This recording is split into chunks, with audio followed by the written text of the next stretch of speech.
Good morning. Welcome. Can you hear me?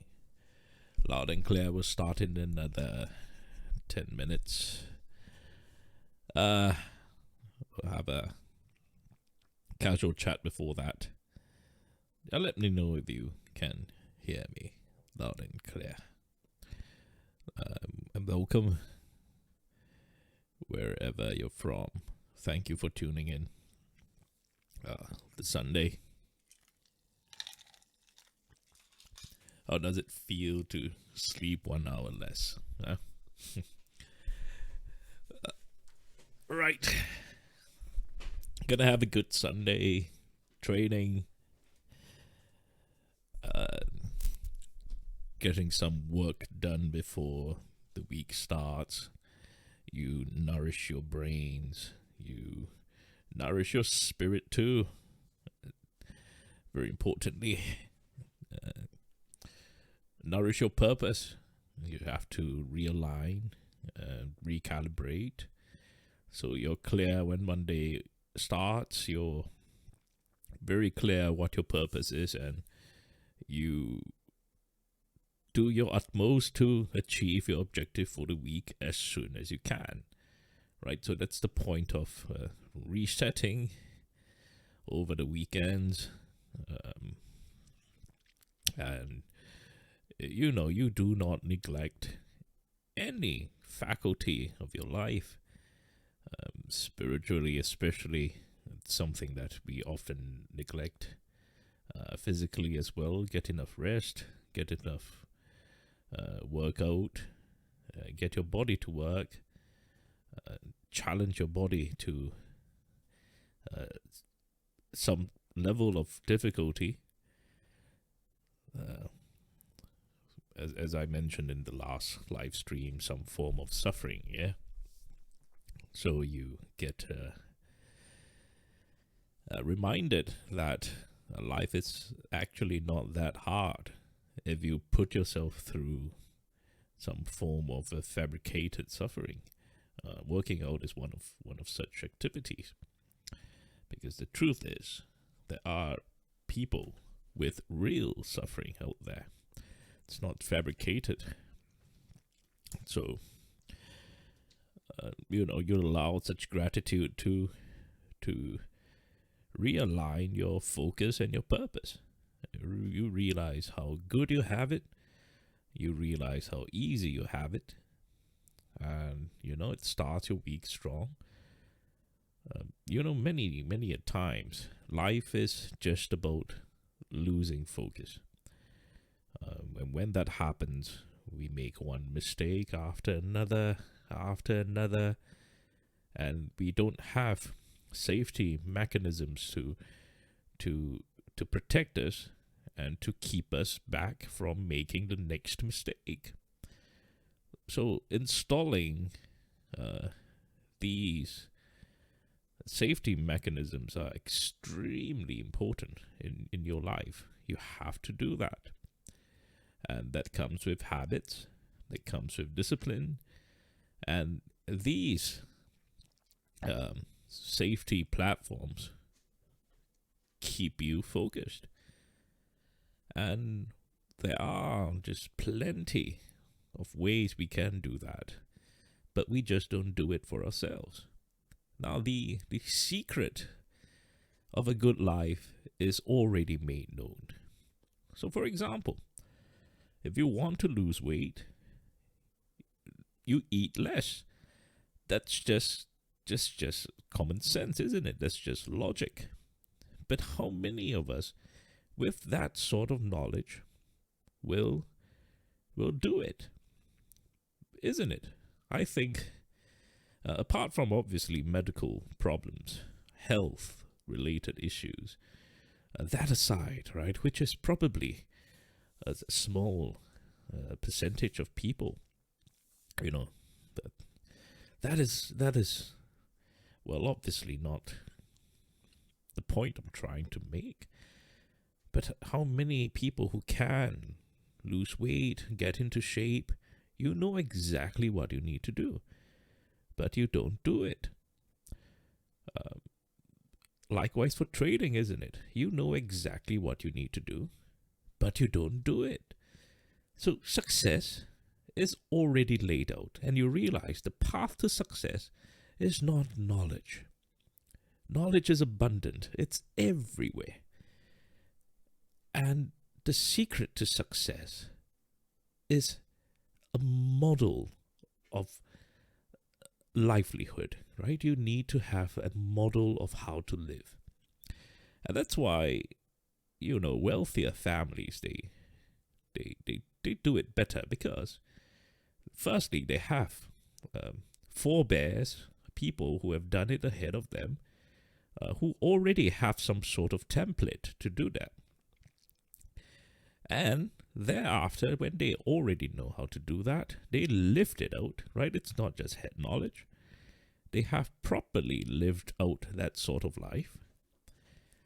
What they do, they groom the next generation, right? With the same values, with the same lifestyle, with the same sort of discipline that they impart to the next generation on a daily basis, on a regular basis. And that's the sort of life, habits, discipline, values that will encourage success, not just knowledge. So we have all the knowledge in the world. And for you, regardless of what station of your life you're in, whether you're a father, you're a mother, right? You're an athlete, you're a student, you're a trader that it's in training, you're someone who is serving in different capacities, you're a Christian, whatever identity you are. Knowledge is abundant, and knowledge will not change. It will not change your trajectory until you put yourself in motion every single day with a sort of discipline. And that's exactly what we're trying to do here. Right? Show up every day. You do the necessary work. To the point that sometimes you have to deny yourself. Right? This is a very Christian term, right? Deny yourself. What does it really mean, and how do you apply it in life? A big part of it is, well, let's put it very practically in trading.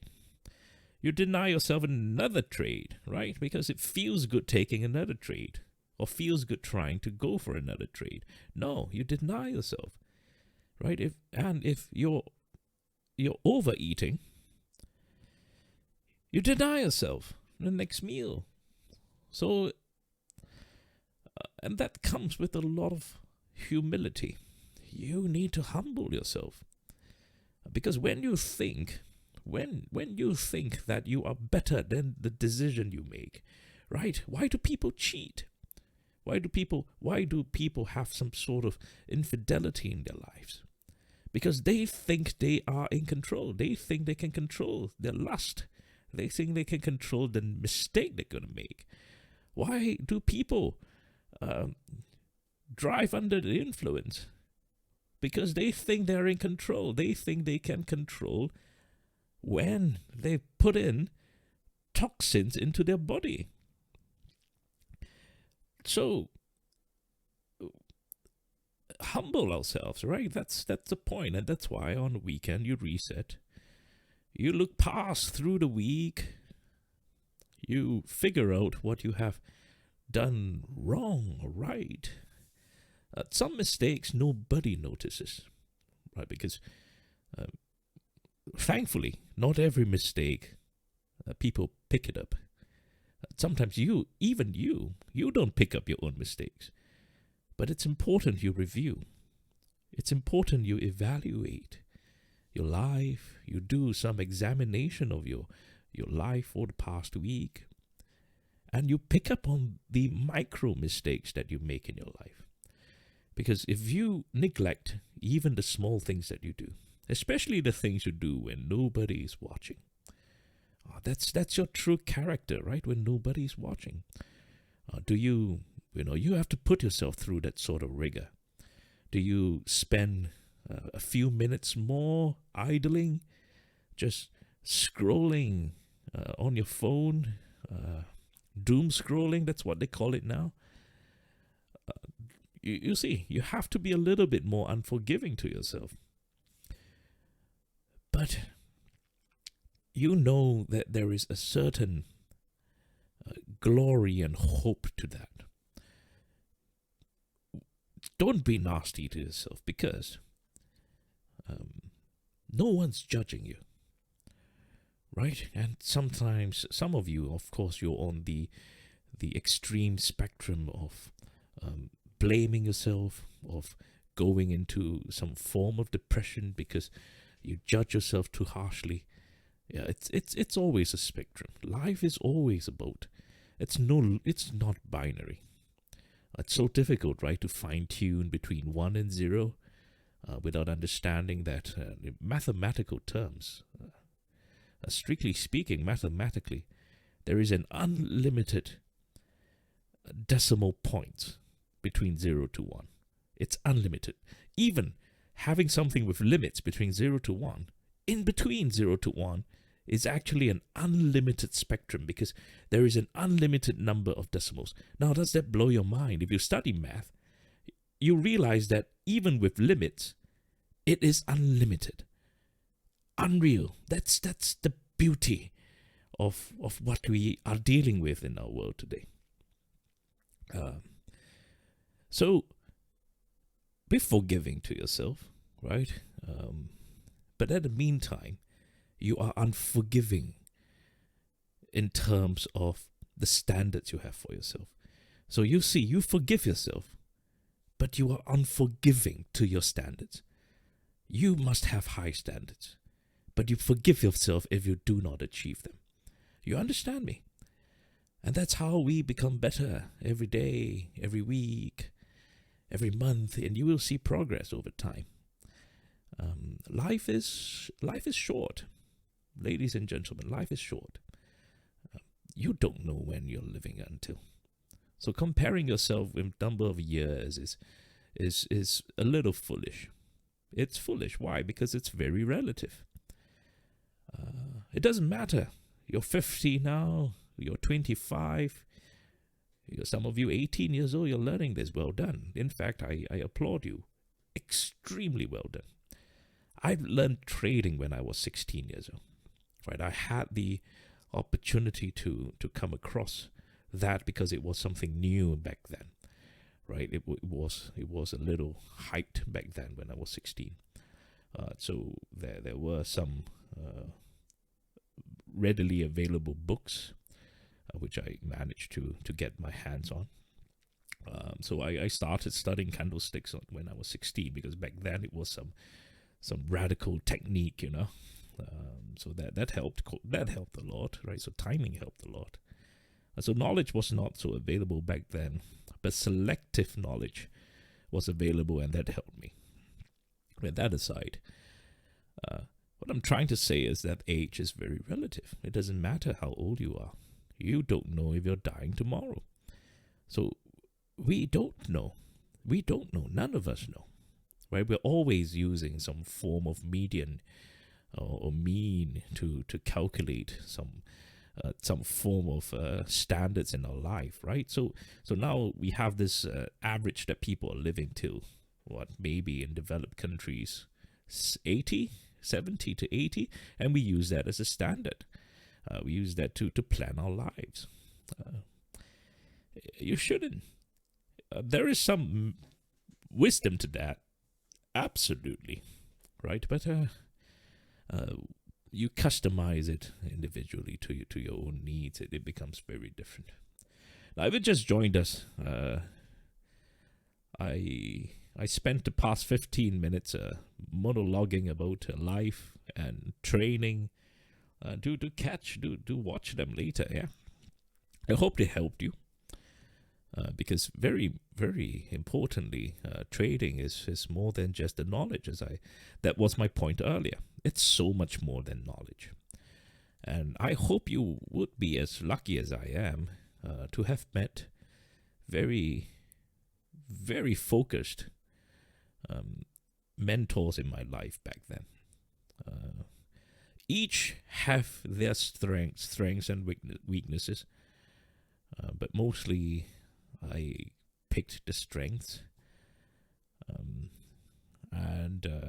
and that comes with some sort of discernment. So having discernment is absolutely crucial in your life. Have it early, and if you're a Christian, it means praying like Solomon did, and truly having that prayer, that when asked between having all the riches in the world and wisdom, he chose wisdom. And you realize, even with his form of wisdom, he can't handle the riches of the world. You realize that in his later years. Even with his limited wisdom of a human being, he cannot handle the riches of the world. How evil, having abundance to that extent, disgusting abundance, is actually bad for you. And so if you're desiring to be rich, my challenge to you today, whether in prayer or whether in realistic action, is to define what this word rich means. If you're praying to be rich, do a little bit more than just using the word rich, right? Make it tangible. Make it specific. Because if you're praying for riches, you're actually praying for your own destruction if you're not careful. And Solomon was a great example. Because even with his wisdom, he cannot handle the riches that was given to him. So what is rich? To some of you, right? In your immediate need, the rich that you want is just to feed your family. I'm sorry, I'm not starting the technical analysis. I will in a bit, 5-10 minutes, But I thought this message is really important before we start the week. There was a period of time that I was truly dirt poor. I was dirt poor. I had to do, back then there was no DoorDash, but we had odd jobs that we could do. Part of it was doing some delivery. So back then it was already a thing, but not a gig economy. I also did some cleaning after hours. So what happened is when the shops closed, there we would clean up after them. So that paid quite well. All I wanted back then, was a knocked up car. That's all I wanted. So I could send my now wife to work. That's all. I just wanted to send her to work. That's all I wanted, We were young then, of course, right? So having a car wasn't that immediate a need. Not especially when you're living in a city, right? That's where I started my work. That's all I wanted, Now thinking back, it's a little bittersweet because I realized that my definition of success was always built upon what I could give my wife and subsequently my family. That's all I wanted. Right, it was a car. Firstly, it was a car so I could bring her around, or at least send her to work. And then it was a house together. And then it was to, eventually it became to retire her, and to ensure that she's being paid more than her previous job. So that was much later already. Now, we were already doing quite well. I was already doing quite well then. But at the start, that was all I care about. Something very simple, something very unadulterated. Right? That's a very important thing. It's pure, it's direct. So today,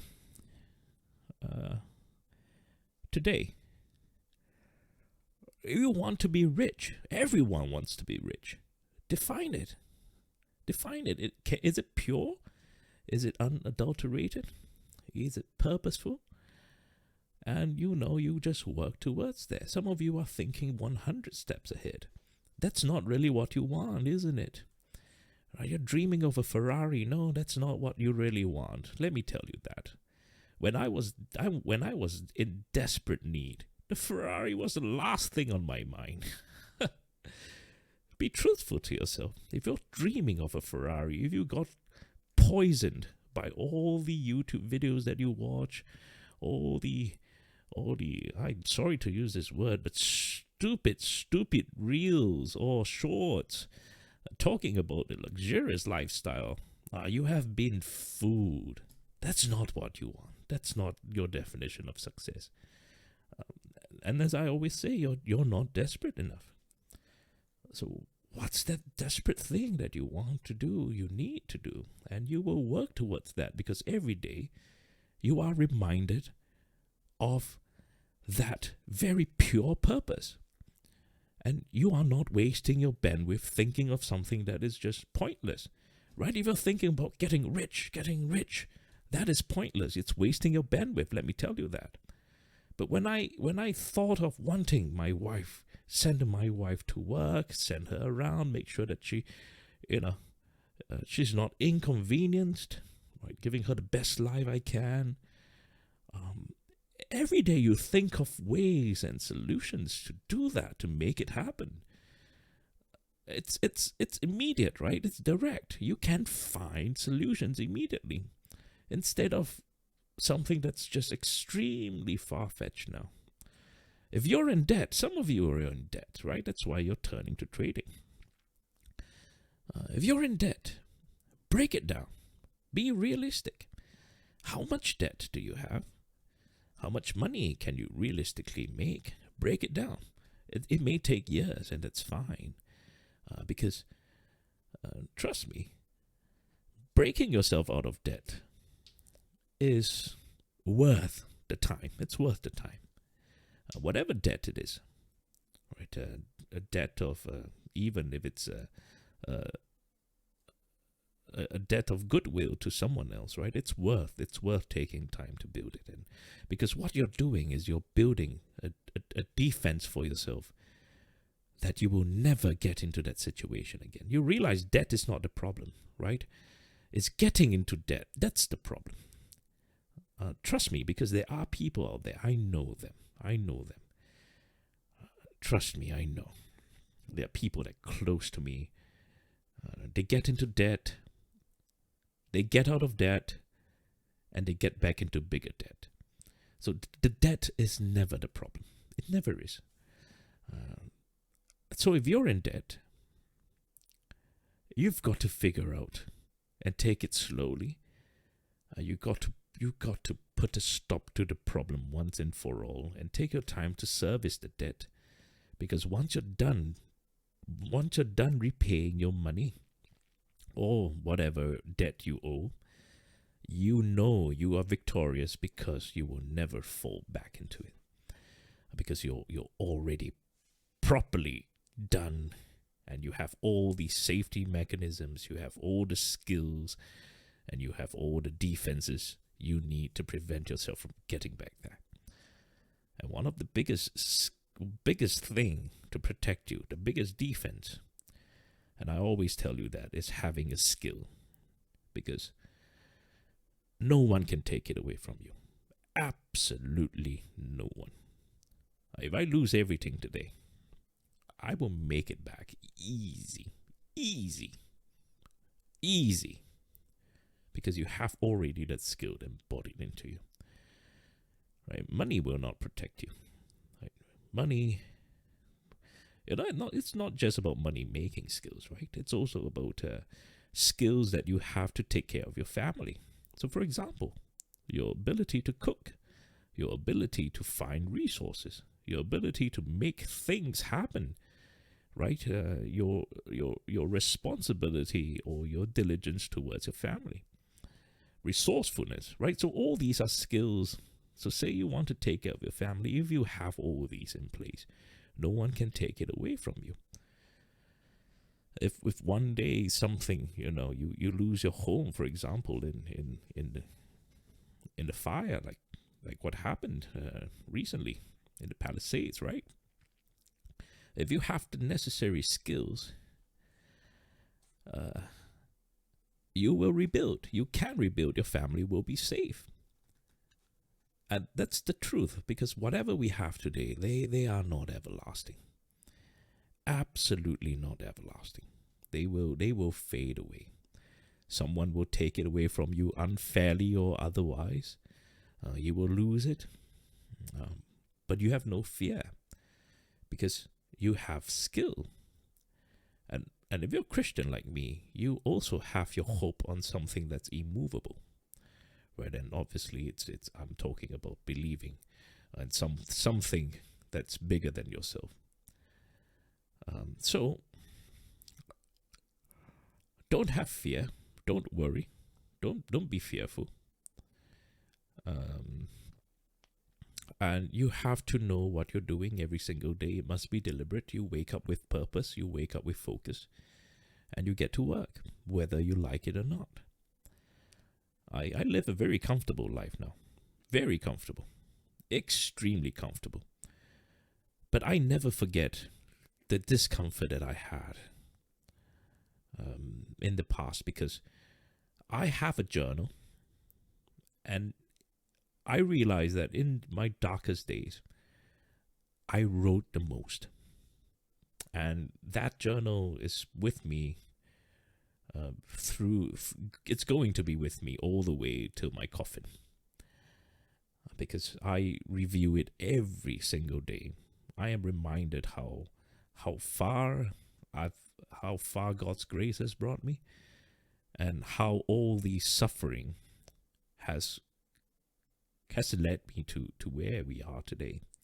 And it reminds me that every day, if I do not suffer, I will stop growing. That's a very good reminder. So people who have been through suffering, you will not despise suffering. In fact, you allow it to come, right? You welcome it, because you know, firstly, you can handle it. You know that the suffering will make you a better person, right? And that's important. Don't be fearful of suffering. There are some YouTubers, I watch them. They are wildly successful. I've been watching a lot of YouTube because my son made me watch something that it's so bad. But yeah, if you know, it's terrible. It's about gambling. It's bad. He showed that to me because he was telling me how unfair the ban is. I mean, yeah, you're watching this from Vimeo exactly because I'm banned on YouTube. And that particular video, if you are not in the know, in that video that I was banned, I explicitly told you or the audience, do not gamble. Yeah, I'm sure there's some schematics in that video that made me violate some AI auditing algorithm. I don't know, and I feel that it's poorly made. It's poorly done. So he made me watch some gambling YouTuber, and it was just atrocious. People like that, they are mainstream. Yeah, they are famous. Be careful out there. The sort of poison that's going around, it's poisonous. You have to be very careful out there, right? You have all sorts of discernment. People are just trying to take you down every single day. So I started watching a couple, just clips of them. Now, not the entire video. Some of them have like hour-long videos. It's crazy. It's like a production, So I'm sure they have very professional production teams doing that for them. So as I told you, don't believe what you see. Some of them they act like they are dimwits. You know why? Because they act dumb so that you realize that they are no threat to you. So you watch them. Your ego and your pride is no longer guarding against that person, that YouTuber. So you allow yourself to watch them because you feel superior to them, right? And so that's why lost pawn, losing money is addictive, right? Because your pride and your ego tell you to watch more because it makes you feel superior to them. Don't fall for it, man. Don't fall for it. They have professional production exactly for that reason. They know what they're doing. They are not stupid. Absolutely not. So anyway, my point is, I was watching some of them, and they were, in some very vulnerable moments, which was also scripted. Let me tell you that, right? In their vulnerable moments, they were saying, "Wow, living such a great life, blah blah. I'm really fearful that something bad will happen to me because I'm living such a great life." Do you see the difference between people like them and people who truly suffered? That's my point. People who truly suffered and made it, you don't fear suffering. Imagine living your life fearing suffering when you're still in your 20s. You have 70 years ahead of you, and you're afraid of suffering? Oh my, you are in for a treat, my boy. You are in for a treat. Suffering is part of life, and suffering you must embrace. As I tell you during trading, right? I keep telling you about trading. It is not going to get easier. And my job is to not make trading easy for you. But my job is to make you stronger, better, smarter, so you can deal with, regardless of how hard trading will become. Now, has trading become difficult? Yes and no. Trading has become, well, I don't know if it's become difficult. I find it has become easier. But I can imagine some people do find it more difficult because of, well, if you don't know what we know right here. If you don't know what we know here, trying to find 0.5 points or 1 point on SPY becomes such a difficult affair, right? Some people, I know, they're depending on 5 points on SPY to make money. And they have what? Stop loss of? Equally 3-4 points stop loss in order to hit the 5 point on SPY. Now, if you just review through the charts, apart from the volatility days, how many times do they really hit where they hit? This is why you and I were making money. Because we embrace the difficulty of doing what we do. Now, what we're doing here is not easy, It's not easy. It's difficult. But it is rewarding if you know what you're doing. Right? So, well, all right. My message is very simple. If you're watching this, if you're just tuning in and you realize, hey, there's no charts and Eric is just rambling away, yes. Welcome to the Old Man Chat. I'm trying to tell you that suffering is good for you and that trading is more than just knowledge, and that, well, it's about lifestyle, habits, discipline, and, hopefully I can convince you that your success is very much rooted in the past 30 minutes chat that I'm telling you. Right, so I hope this 30 minutes helped you to attune yourself, to tune yourself. But the very key message is, remember, the key message is be forgiving to yourself, but unforgiving to your standards. Yeah, you have to remember that, all right? And yeah, I mean, trading is not hard. Maybe one more story. About my early days. I made a lot of mistakes when I was younger. A lot of mistakes. If you're a young person watching this, if you're a young person with us, as I told you, I applaud you. I truly do, because you're putting yourself in the path of trying to train yourself to success. Many people don't give a damn. Many young people don't give a damn, but you're different if you're here, right? What's my definition of young? If you're below 30s, in fact, if you're above 30s, right, and you're still trying to find a way out, I applaud you too. So regardless, different stage of your life, at different stage of your life, there are different challenges, and as long as you rise up to your challenge, you are to be applauded. People don't understand that, but I do, because as I remember, I told you about serving people. I have served many people in my life. Many. I've volunteered in shelters. I volunteered in soup kitchens. I volunteered in many, many places. I served in many places. I have met literally tens of thousands of people in my service. And God willing, to God be all glory. Most important thing I realized from all these service, and I mean this, and I've said this before, is that you hijack their experience. Do you understand what it means? Yeah. You hijack their experience because they have been through a period of their suffering in their lives. They have been through some sort of experience in their lives, and when you serve them, you don't have to live their life, but you hijack their experience, right? Because when you serve them, obviously you're serving them with humility.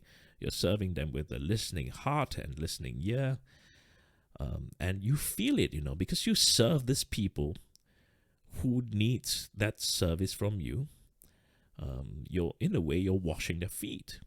Like what Jesus did, right? Jesus, you don't have to, but you do it. You wash their feet, you humble yourself, and you serve them at a level that society don't deem appropriate. You serve them anyway. And when you do that, you hijack their experience, right? You've learned a little bit more about their suffering. You feel their suffering. You don't fully understand it. No, for sure, I don't fully understand it. I don't need to understand it because I cannot understand it. But you feel it, you hijack it. You know the experience. You know that someone has been through that and it's difficult. And when you do that, you clock experience that you cannot do it easily. I give you another analogy, right? So say you go on, let's use going on a dungeon raid, for example, right? You get more experience when you have a party of 8 versus a party of 1, something like that, right? Your experience is multiplied when you have more people. So it's the same thing. You're hijacking another person's experience. So if you're young, when you're young, very, very importantly,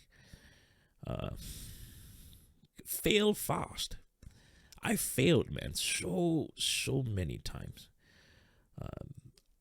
But find a good boss. Right? In your 20s, you have to find a good job. That's all you care about. Find someone who will guide you. If that person is your uncle, if that person is your father, you are blessed. You truly are. But if you can't, then find a good boss. Find a good job that will teach you the necessary skills. And as much as possible, institutional skills are very important, right? You need to know how the big boys work. If you can, you have to try to understand things from a macro level before you focus on a micro level, right? So micro domain specialization can only happen when you have a better macro level understanding of things. So, for example, if you want to be, I mean, the very very natural route of becoming a politician, for example, a senator, right, or to serve in Congress is to volunteer, isn't it? To start at the grassroots, right? You understand things from a macro level, right? If you want to be a Supreme Court judge, for example, you start by being a clerk, right? You start by being an assistant to an existing judge. So you understand the macro level, things like that, right? You understand that point. So if you can work on the institutional level, if you, as much as possible, now you don't have to necessarily work. You can volunteer. You realize that, and get experience on the macro level before you start going into the micro domain specialization.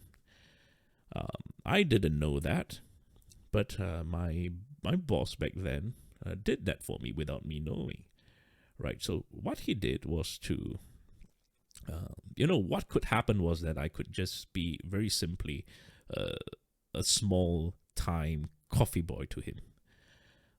It didn't happen, right? Because of my willingness to serve. So you see that hijacking experience have served me well. He put me on. He brought me along for meetings, and I managed to see things on a very macro level. And because of that, you have a perception of the bigger picture. You could serve the smaller scale stuff better because you see the bigger picture. You see the ability to scale. A lot of times where you're stuck in smaller scale micro domains, you forget how to scale because you're just worried about your KPIs, isn't it? When you're in small departments. So being exposed to larger scale stuff, to the point I'm meeting the CEOs, because he was someone. I've learned a lot. I truly did because of that macro level experience that I had. So if you're a younger person, write in. Go get yourself that free internship, whatever it is, volunteer, whatever. Get to the macro level as fast as you can. You don't have to necessarily be appointed there.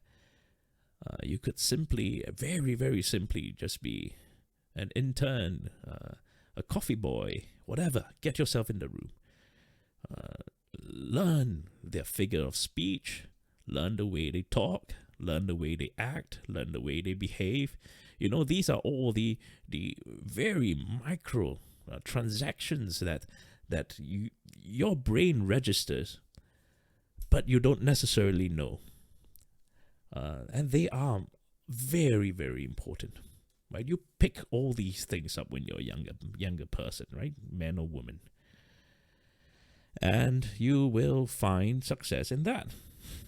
Yeah, and why would you find success in that? Because the thing about now I'm talking a little bit more towards the corporate lifestyle, right? So this works for people who are like the young people who are aspiring, in your corporate life. And obviously, there are millions of ways to success. As I mentioned the last time, also, right, that if you are with someone with very, very strong plumbing or electrical skills, you're probably making more than an investment banker right now. That's also the truth. And you represent yourself well, you have a strong brand, you have a good identity. Likewise, when you're serving people, right, and fixing their problems, you are also truly hijacking their experience as well and become better, making the world a better place. And also, lastly, as I mentioned, long time ago, I mentioned this. The word celebrity is a wrong definition. Celebrities should not be celebrated. They are not. I don't know why they are celebrated. So the word is a wrong word, right? The real people who should be celebrities are people who serve society, who contribute to society. Right? So we have our first responders, we have our boys and girls in the army, in the armed forces. I mean, we have our teachers, educators, we have our healthcare workers, we have our garbage man, we have our people who are cleaning up the sewages. These are your real celebrities, right? But the world don't celebrate them.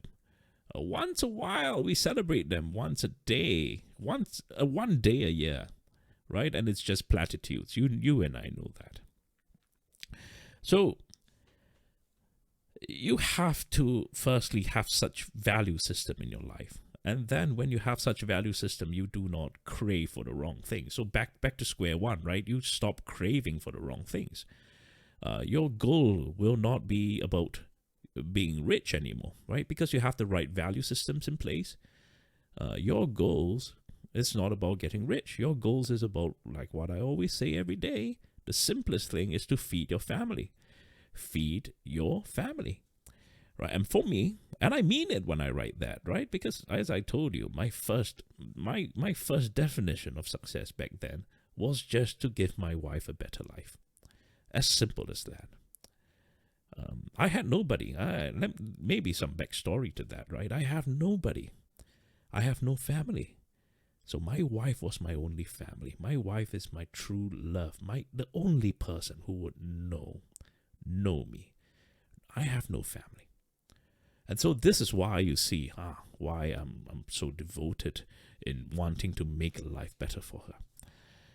Right? And now you understand the backstory, right? So for you have to figure out that definition of success for you on a daily basis.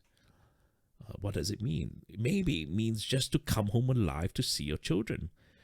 That works. Let me tell you, that works. Right? Or to buy a toy for your child every day when you come home.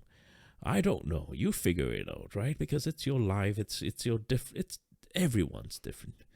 But just don't tell me that you want to be rich, because that tells me that you have not thought through it. You have not suffered enough to refine your definition of success. And obviously, you have to also refine your value system, as I mentioned, right? If the wrong value system, you will not be able to come up with an appropriate or meaningful definition of success. So when you report to work every day, in this case, when we report to the trading floor, what then? What drives you every day? Right? Because if you're thinking of getting rich, for example, what are you going to do? You're going to take more risks to try to get to, I don't know, big wins, right? But for me, and for many of you, I take that 0.5 point move from SPY, and I have more than enough to feed my family. I'm done. Right? And after which I get a little bit more careful with my trades. Now, obviously, with more skill, you can be playing around with risks because you can manage it. You are in control. And once again, that word, control. And when you have skill, you have control, right? So that is also a word that I keep using in this. Thank you for listening to me. Let's get it started, shall we? Let me just put a disclaimer here. We are starting now, right? Okay, here we go. Okay, anyway, I do have this very simple thread here, right? So you can click this in the SPY trading analysis channel. It will lead you to a very simple thread here. All right, and we will, if you have anything to tell me, tell me here instead. The Vimeo comment works too, but I don't may not get it on time. I'm not sure how the Vimeo comments work, and you probably have to sign up for an account, so I don't want that to impose that on you as well. But I'm reading that as well. So I'm reading whatever you're typing on Vimeo comments as well. But this one is better because obviously we have Discord access, right? Let's get to Friday. I'll keep this simple. The message was stronger in the morning. I don't know why I felt the need to do that, because I was reviewing your trades, I was reviewing your trades, and I just felt that need to share that. So don't mind me. I hope it helps you. And I will continually remind you because, values don't change. Value system don't change so quickly. It changes with circumstances of life, of course, but it doesn't change so quickly. And so you can be sure that if you share that same value system as I do, you're going to be here for a long time. So I don't worry about that, right? We are going to achieve our goals together. And what I say, riches. So what if you have money? So what? Remember my message about Solomon. He destroyed his life, let me tell you that, because he had money. And he's the one with wisdom. So it doesn't matter. No matter how much wisdom you have, you cannot manage the damage and destruction of money. So today, if you're not wildly rich, it's a blessing. You are protected. You are safe. I pity the people who are wildly, abundantly, not just abundant. Abundance is a wrong word. They are disgustingly rich. I pity them. Let me give you an example. Say you are Mark Zuckerberg today. Say you're Mark Zuckerberg, all right? You have the means and the ability to spy on every single one of the world, everyone. One day, some shady government outfit comes to you, points a gun at you, and say that you are going to share your technology with us, or I will kill you, or I'm going to get banned from Vimeo too, isn't it? Oh boy, I'm sharing this anyway. I don't care. That shady government outfit says that I will do something to you, your family, your children, your wife, whoever, and find someone to replace you in your company, and that person will serve me anyway. So are you with me or not? If you're a Mark Zuckerberg, what will you do? Will you say no? And, whatever you invented, in this case, all the technology you've invented that has the ability to spy on people, is going to be used by someone else that's not you for that same nefarious purpose anyway? Or you say yes, under duress, and you live your life as that person who has your life invention put in the wrong hands. And there you have it. People with that much power, people with that much riches, they can't help it. Sometimes they are the real slaves, not you, not me, You understand that, right? You think the richest people in the world, they are free? You are mistaken. They are just famous slaves. Many of us are slaves to debt, right? Don't be, right? Clear your debt, please. Stop using your credit card to pay for everything. Okay, that aside, that's the public message. But you think Jeff Bezos is free? That guy is enslaved. Can you tell? You think Elon Musk is free? That guy's enslaved. The minute he stops doing what he's doing, he's gone. He's a goner. You think Bill Gates is free? I mean, take a look. Now his life is unfolding. You take a look for yourself if it's truly free. They are never free, I tell you. They are yeah, you get my point. So stop thinking about riches, right? But you have to be responsible fiscally, right? And that means money, right? You have to be responsible. So work out your definition of success, and then you are content with that.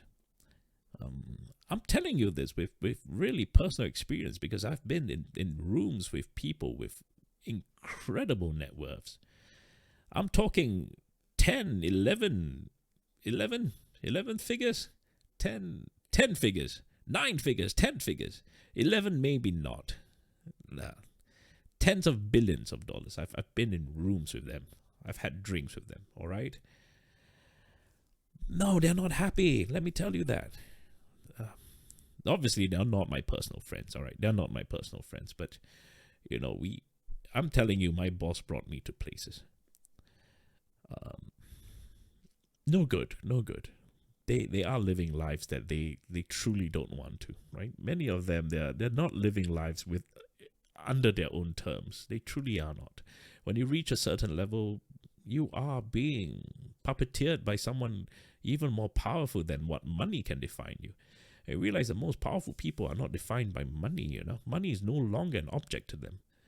um, the world wants you to think that the powerful people are those with money. You're wrong, right? Because there are truly powerful people out there that money is not even a unit of measurement to them, right? I give you an example, right? The president of Russia, for example. Do you truly? I mean, is it wildly publicized how much money he has? It has become a non-issue. You understand that, right? He has so much, or it is meaningless to the point that that is no longer a unit of measurement. That's the sort of power. Likewise, the royal families around the world. Money is no longer a unit of measurement of their power, right? Let's talk about let's not talk too much because I will get banned, I tell you. But you get the point. The point is, money is not the unit of measurement, and it shouldn't be if you want true success in your life. Don't be, right? So today you say, I want to be rich. I want to be making $1 million. You're doing it the wrong way. You will never succeed in trading because of that. So figure that out, right? Before you start tomorrow making your first trade again with a new renewed purpose, right? You need to truly know what is, it must really well out of desperation in your life. It must well out of your heart and desperation, that desire to succeed. You will never have that sort of hunger and desire to succeed if all you want is just getting rich. You have to listen to me, right? You have to understand that this is the way to success. In the early days, right? In the early days, when there were immigrants. Obviously, many of them go to the United States, right? Or even England back then. That desire to get to a better place, right, has propelled them to uproot their entire family, go on to a boat with no clear destinations in mind, and just get out of where they are. You see that sort of desperation and that sort of clarity. To them, success means just getting out of whatever circumstance they are. I use that as an analogy for most of you today, because most of you are stuck in a particular circumstance, in a particular point in your life that you don't get out of. I don't know why. That you truly know that you just have to get out of that circumstance, and you will be better. But you're not desperate enough to do that, whether it's a toxic relationship, whether that's a destructive lifestyle, whether it's as simple as a messy bedroom, right? You got to tidy up your room. Mostly boys, but boys and girls. You have to just get out of that predicament that you are in. Obviously, the exaggerated example is, of course, immigration, right, back then. Today, it's so much easier, immigration. Today, immigration is no longer like the standard of uprooting or doing something drastic to improve your life, right? Back then, it was that gold standard. Today, I think the gold standard of doing something to improve your life is to throw away your phone. That I know you're taking it seriously, right? So I truly want success for every one of you, but not every one of you will find it, because once again, my first thing I said in the stream is all the knowledge is available here. Every knowledge is available here. Just like losing weight, right? You know exactly what you need to do. But you're not doing it. So likewise, I can tell you everything you need to do. You're never going to do it, right? The world is against us, trust me. There are things that it's better left unsaid. So if you're here, you listen this to me. You're listening here to me.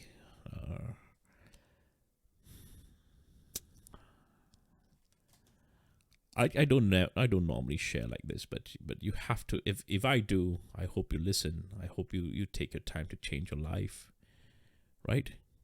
I truly want you to succeed, most of you, because I've been through some of your paths. I was a delivery driver then, I told you, right? So I relate very, very, very dearly to our fellow truckers, to our fellow delivery people, I've slept in the truck. I have, overnight, 2-3 nights just to deliver stuff. I have. I've cleaned restaurants, I've cleaned toilets, I've been a janitor. So I relate to you.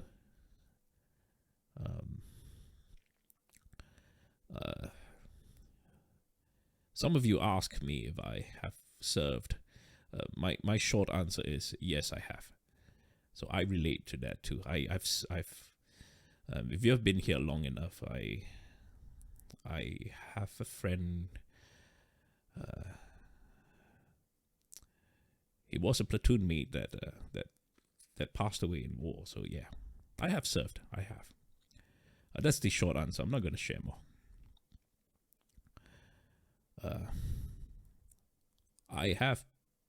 I've been abandoned as a kid, so I've been through that too.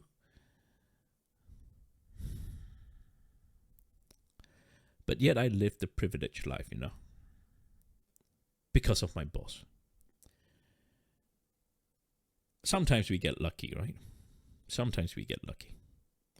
It could have been very bad.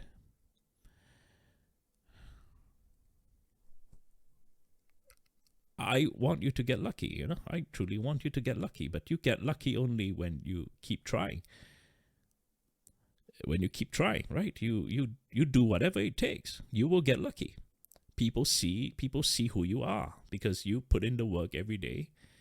People see who you are. They trust you. They think you deserve a second chance, right? If I've been slacking every single day in my life, right, in my youth, instead of going out to work, if I've just been just playing games every day, and when I truly land a job in Wall Street, for example, you think my boss would have appreciated my values?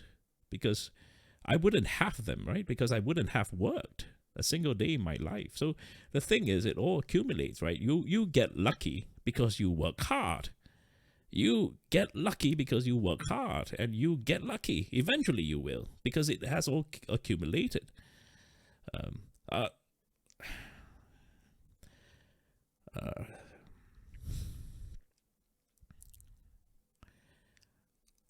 Yeah. All right. Sharing a little bit more today because, as I said, I read through your trades mostly, and I don't know. Getting banned on YouTube also got me in some sort of thinking mood. I'm sorry if I'm not going to the charts yet. I will put on a disclaimer so you can know where to get to the charts later. Yeah.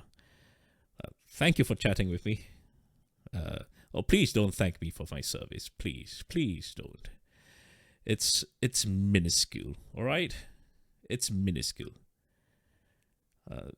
Many people have done even more than I have. Right. It doesn't matter. I mean, take a look at the war now. It's pointless, We are fighting. I say this because I've been through it, right? We're fighting rich people's wars. It's shit, I tell you that. It's shit. What can you do, right? I mean, did you see that Marine that was protesting at some hearing? What can he do? He's gonna get court-martialed. He is. That's just the truth. But is he speaking the truth? He's speaking the truth, man. What can you do? What can I do? I've seen rich politicians, their children, getting preferential treatment. Yeah, they dodge the draft, sometimes. What can you do? They don't have to serve to get to college. What can you do? That's just life. So even when you're serving, now some of you are serving, so I feel for you, Some of you are serving, you're active servicemen. I want to tell you to just do your level best. Do your level best. It may be unpopular opinion, but protect yourself, right? Do your best. You fulfill your duty. Your duty is important. Fulfill it, because God is watching. You fulfill your duty, but don't think more than that, all right? Don't think more than that. Don't get muddled. And this is what I mean by having some sort of discernment, right? You have discernment. You need to know what's right and wrong. The law and the code is to be interpreted. That's why you have Supreme Court judges, right? That's why you have people that interpret law. So nothing is ironclad, right? So you have to have the discernment, all right, to do that. Always have the discernment. But if you already have a duty, you fulfill that duty. You do your best, fulfill that duty. That's your job. Sometimes you don't serve the country only, For us, when we don't serve the country, when you're in it, you understand what I mean. You're not serving your country anymore. You're serving your fellow brothers, You know what I mean. I would die for them, not necessarily for your country. You understand that. At times where you have to make a decision, right? You're not dying for your country. You're dying for your buddy. You're dying for people who have been through that hardship with you.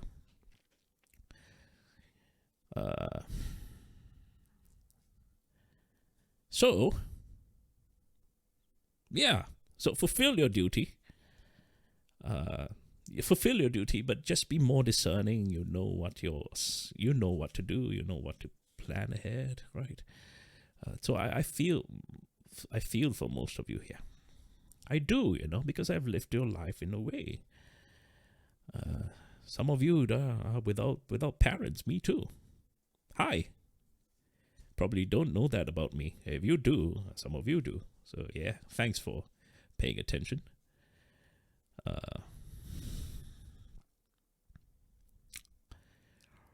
Well, you've got to tough it out.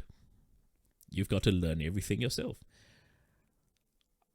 On hindsight, right? And I don't say all these things lightly. I just say them as a personal understanding, right? It's just my personal experience.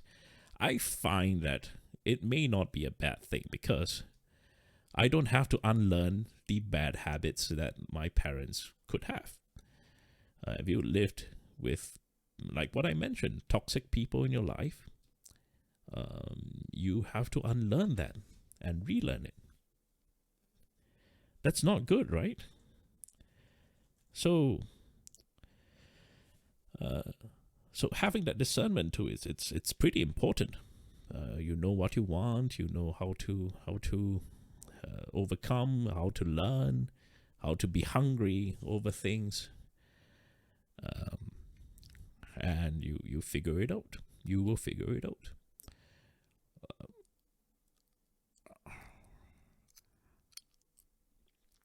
My sibling isn't that lucky. So you see, I'm lucky. I've toughed it out and I got lucky. My sibling not so. So you see that it is statistics, right? At the end of the day, my sibling and I, one of us got to where we want to, the other didn't. So I'm the lucky one. So we get lucky, and we have to learn to serve. We have to learn to realize that. The minute the day you think you made it because of your own. So I like to think it that way, that my sibling, in this case is my sister. I like to think that my sister sacrificed so that I could make it. You know what I mean? So my sister and I were a team, right? So she sacrificed so I could make it out. And we work as a team, and that's why I always tell you it's teamwork. When we're here, it's teamwork. You and I here, we're a team. We achieve our goals together. Some of us will make it, some of us will not. But those who make it will remember those that did not. And they are the ones that we stand on their shoulders to get to where we are. You have to always remember that. We didn't get here because we made it by ourselves. We got here because someone out there sacrificed for us to get there. So, at the end of the day, focus, right? The hard work that we put in, it has to be translated from somewhere. That hunger from your heart, from your spirit, it has to come somewhere. And you will not fully appreciate it until you have suffered. You don't have to have that suffering that is imposed onto you. I don't want you to suffer that way. I don't wish the worst upon many of you, all of you. I don't. Sometimes life deals you a bad hand. Fine, sure, all right. You get yourself out of it, right? Like I do. But if you are living a charmed life, it doesn't mean that you cannot have the hunger. It means that you have to fabricate your own suffering, as I always tell you. Put yourself through difficulty, discipline, work out, put yourself at work. It's difficult to suffer alone. Very difficult, because no one's watching you, right? But if you, for example, go work somewhere and there's some sort of suffering at your workplace, you feel the obligation to get to work. And because you are working together with people, right? Military training is tough. But because you have people around you, it's easier. You know what I mean. So you get to somewhere where you suffer together with people. That's why volunteering it's important, right? Because when you volunteer, when you do social service, when you do social work, social workers, let me tell you, they are celebrities, they are heroes. Let me tell you that, social workers. When you do social work, you are toughing it out with a group of people. So you put yourself through that. So when I say fabricate suffering, it's more than just working out every day. Sure, yes, that's important. But you put yourself in that situation where you serve, and then you experience suffering, and then you will develop that hunger, that desire, and it will drive you. It will drive you. If you are living a charmed life, some of you grew up in with very good family, and that's a blessing. Never despise that, all right? Because there's some people who don't have that. But it doesn't mean that you cannot put yourself through suffering. Say you come from a very privileged family, right? Your dad's a big lawyer. Work in a law firm. Go be a coffee boy in a law firm. Get abused. you probably get abused when you're junior in a law firm, right? Get abused. You learn. You will learn. Don't tell people who your dad is. That's a way of putting yourself through suffering, even though you're privileged. The question is, do you want to?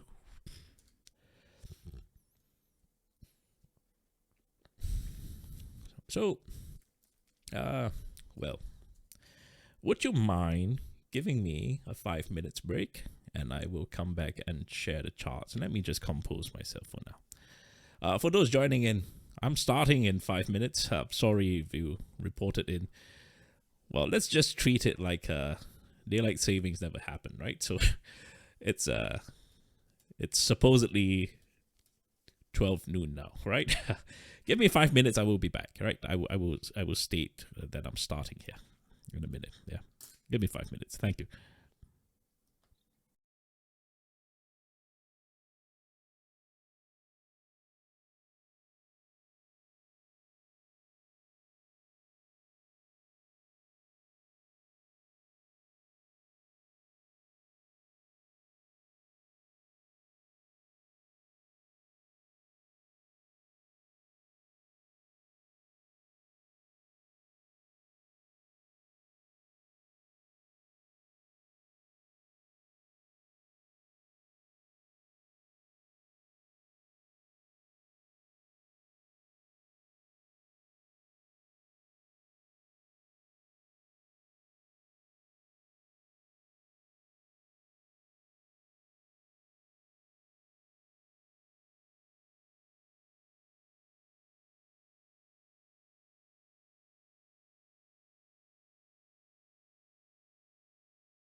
Right, thank you for waiting. Let's get it started properly.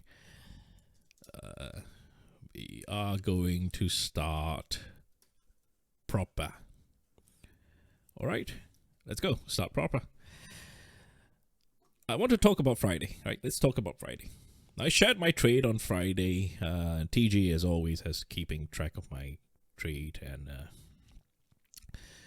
there is this member that's also keeping track of all my trades. I will share his post later this week. He's secretly doing everything for years. I don't even know who he is, but I will celebrate him later this week. If you know who you are, you know who you are, right? Thank you. I posted my trade. Where is it? No, not this one. End of day summary here. An additional trade here, right? So here. There was this educational trade I took, so I will share with you that later. So this is under the end of day summary. Now let's run through Friday. Once again, there's a thread here. If you're just tuning in, I hope you had enough sleep, because life went on 1 hour ahead of you. It's daylight savings, guys. So please, just remember to change the time on your watch and clocks. Yeah, there is a thread here. Please join in. You can make some comments here. Otherwise, the Vimeo comments are fine. I don't know how long does it take to see them, but I do see them. Right, so it's better you send it in this thread here. Okay, let's go. Training today. Yeah. All right. Now Friday, pretty straightforward. Right, because you understood the context on the 30-minute chart here. I mean, take a look here. Just take a look. I don't even have to tell you anything more. Here, just take a look. Look at how blue is rejecting everything right there. So there was just absolutely no reason, right? I will show you the microstructure. How do you go long? Because I taught you that. Blue. Come on, blue, right? So even if we didn't form that shoulder, do you see the shoulder forming anyway? You saw that? So even if it's pre-market, can you see the shoulder happening anyway, right? That retracement there. So don't worry about missing trades. You will always be able to discover a trade, right? Friday was quite straightforward at this point, right? Once we had some early selling, this was when we already identified the blue, right? I saw the orange early here, right? I saw it here like that, right? If you truly wanted to know, I saw it here like that. I saw that it was being restricted by the blue, so I took a put on that blue there, right? I saw the blue was actually selling quite strongly. So here, I knew the blue was existent. Right, I saw that orange was struggling to build liquidity as well. I mean, not struggling. I saw orange was trying to build liquidity. That's why you have this green candle that's so short here, right? And so I took very, very quick trade of the blue. It was a very tight risk. Frankly speaking, it was very small contracts because it was Friday. It was in. That's why I'm willing to take the risk. Otherwise, you should wait for structure to form, right? It was a trade that it was very small contracts. So I was willing to take the risk, right? So by then, we already got the blue. I saw the orange that was forming, and so I took my puts right here. Got lucky with the large candle. I truly did. But it happens, right? When you see the compressed liquidity that's being formed. Now, if I were taking this properly, right, which means normal contracts, not small contracts, I may have to allow my stops to go to teal before I stop my trade here, right? So you see, if you take small contracts, I can be able to take the risk because I can allow it to breathe a little all the way to the teal, because you see that there is also some form of rejection of teal. Now, when I take trades like that, what do you think is running through my mind? All I need, right? Once I take a trade here, all I need is the large red candle. It don't even have to be that large. Say it's up to here like that. Let me use red. It just have to be like that. Maybe up to there. It's enough for me to protect. I am safe. This trade is absolutely a banger for me already, right? Because as long as I could protect it, I can allow myself to assess whether it continues down to precision, or if it goes down to teal, that's fine. I will cut it early anyway. So you notice, all I've got to do is to make sure that my next candle, I'm able to protect my trade. And so this is why I always encourage you, take your puts at resistance, your calls at support. And if you can, take puts when there is green candles, and you take your calls when there are red candles. Obviously, you have to train and practice a little bit more, right? And not be taking your trades in precision algorithms, right? Some of you taking trades in precision algorithms, you're trying to call the reversal, then you become exit liquidity. So for example, if it's going down like that, and you take puts on a green candle, this is probably, you're becoming exit liquidity for this to continue going down. You realize that, right? So my point is this: if you give yourself more an edge in opening a trade, because all I want to do is to be able to protect it. If I can protect it within the same candle I'm fine. If within 1 minute I can be stress-free, that's exactly what you want to be doing in day trading. Right, so by then, I think I forgot my trade. Let's take a look. I'm sure TG got it. As always, he recorded it. This one. Look, my trade is protected within a minute.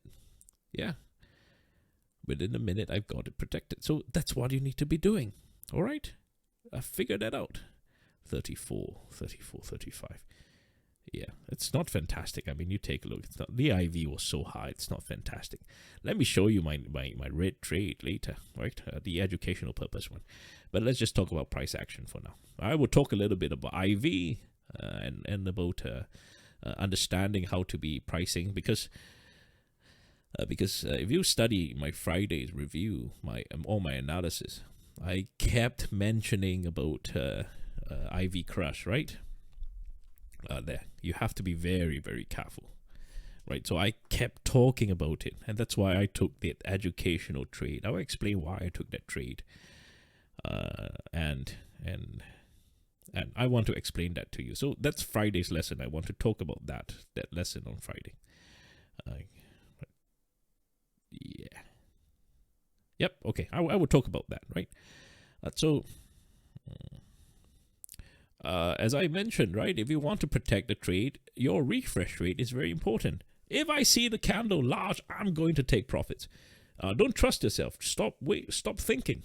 The more you have to think when you're looking at 1 minute candles, the you're going to be late, right? So once you see the candles moving to your direction, to your movement, you protect your profits. If you're a newer trader, all you got to do is to make sure that your trade is as protected as possible as early as you can, so you are stress-free. Then you allow yourself to have bandwidth to assess the risks.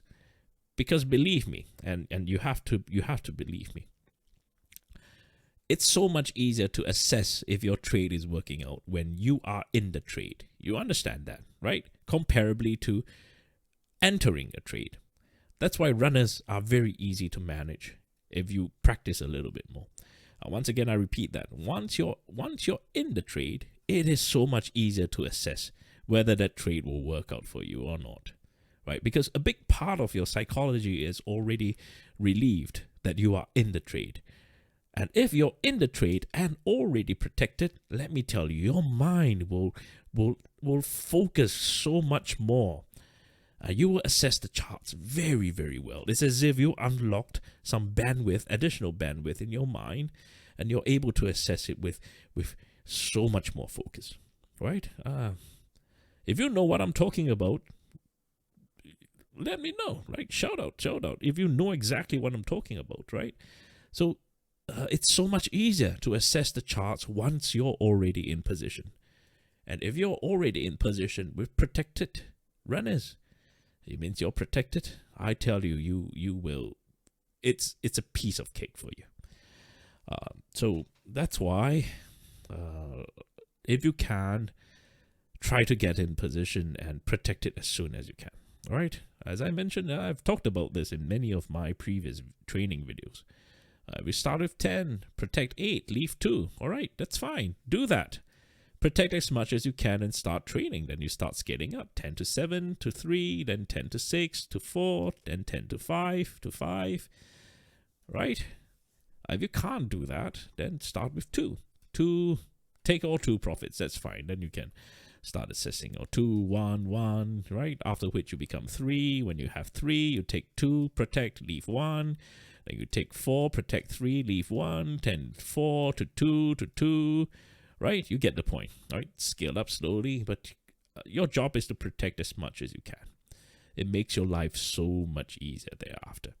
Now, I said that orange was bearish in control, right? And you see that happening here again.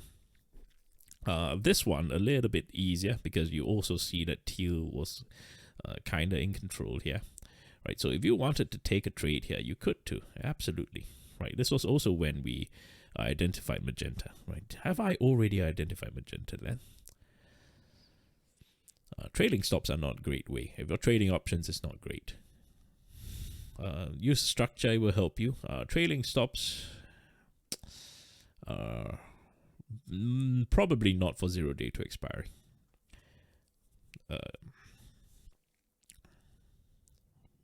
Magenta. When did I get magenta? Did I type magenta? Watch out magenta and orange all the way up. 952. Means I already got magenta quite early on. I don't really... I faintly see magenta. 947, right? Where's 947? 947's here, right? So at this point here, right, I've already identified a magenta, so not here yet. But this becomes quite important for the magenta. You see that, right? So anyway, at this point... you do see teal already starting to build some more structure, right? So if you're shorting this, at this point I already saw magenta, right? I told you that.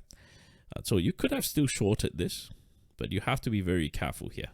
When you shorted this here, you see the blue already losing steam, right? And have you charted that teal as well? So if you charted that teal, yes, teal, there's still some more room to go down.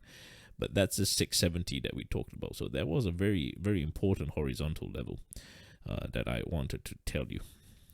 So remember, in my you have to prep yourself. Remember when I talked about prepping, you see it happening exactly, right? I told you that we will probably start to build liquidity between 673 and 675 yellow.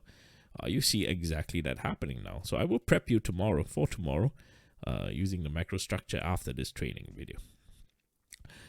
So at this point now, this one, I just want to run through some of your thought process. Say you shorted this, right? This is actually not a bad short. But you see, sometimes it happens. It doesn't have enough strength. And this is why the precision is very important.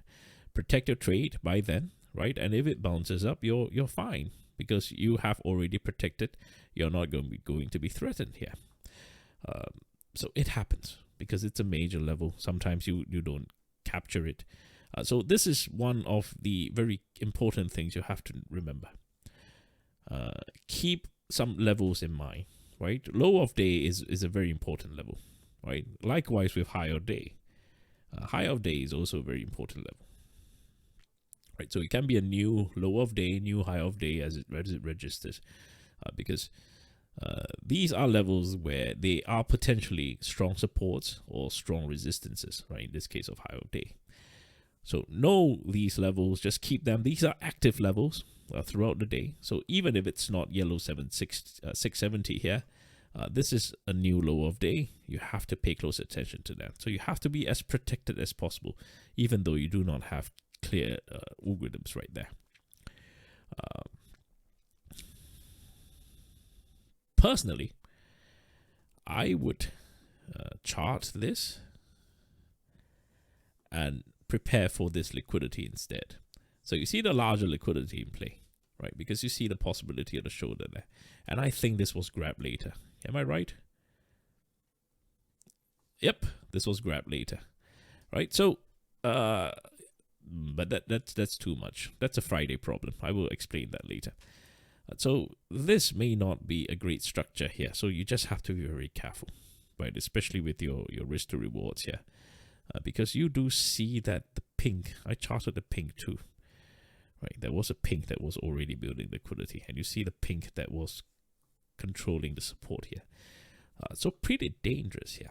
I would think that this was dangerous. I would think many people would have been caught shorting this. And so you see, if you trade at structured demands, you will be absolutely all right, because you would have been protected your trade. And once it broke out of the blue, you're mostly out, right? So you understand this. So very defensive trading is very important, because this can fake you out. It can. The truth is that it can. Sometimes you forget and you neglect key levels like that, or very active levels, like very dynamic levels like low of day, for example. So yes, I do think this is quite tricky here, right? People can get faked out by this. But by then here, right, we would have already identified magenta. Right? I think magenta was quite clean here as well. Let's take a look. Yeah, magenta was quite clean here too, yeah, isn't it? You see the problem with that, right? Let me chart that here.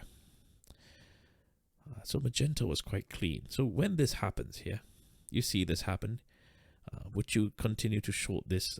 It's a very difficult decision, isn't it? A really difficult decision. You see the bounce here, it's beautiful, right? So this magenta would have saved me from shorting this even further, right? So if it went down like that, I would realize that it's a lack of structure, right? What would I teach you here? Do you remember what would I teach you here? Shout out, shout out. What would I have taught you here? What would I have taught you here? Once we had that magenta, right? I identified a magenta at this level. And you see how it beautifully bounced there. What would I have taught you here instead of shorting this? I would have taught you to wait for the retracement, isn't it? Especially at a very major level at that 670. Right? You remember that. So I would have told you, wait for that retracement like that. On the blue algorithm. Best if that blue. And if teal is continuing down, you want to see it in the teal continuing down in blue. Like that. Off that magenta. Yeah. So no, I don't think you would have been caught by this fake out if you traded at structured demands, because we have already identified a magenta here, isn't it? So this is important. You have to understand this. If we did not identify that magenta, this may be a big problem. Yeah, I agree. But have we identified the magenta, isn't it? So it's not a big problem. It shouldn't be a big problem here. Right. So learn that, please. It's important you understand this. Yeah, break and retrace. That's exactly it. Yep. Okay. And yeah, no puts as support as much as you can help it. Right? You're too late. So if you have to take puts here, you're too late. Because you should have been taking it at some form of zombie at the head, or you're too early. Wait for the retrace. You see that understanding, right? You're either too early or you're too late. Okay, when you understand that better, you will be better. And you realize that, right? I want to run through some psychology with you. Say you shorted this, right? And you have no structure. And you left your losing position open, hoping you are going to be in so much trouble. Yeah. And then, because you are so short biased, because you have a short position, you will have completely missed how the teal is building liquidity. Look, this is so beautiful. Come on, we saw this from a mile away, right? We saw this from a mile away. I'm sure I talked something about that. I mean, I could be wrong. What time was this? 10 o'clock? I'm sure I said something about that at 10 o'clock. I guarantee you I have. I definitely talked about the teal. What time is this? 10:07. Let's see.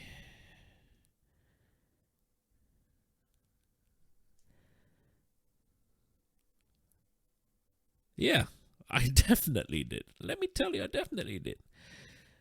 All right. You see that happening. It's so obvious, right? You would have already been trained to see that. Right. 10:08. 10:08. I see teal building liquidity there. Yes. Yep.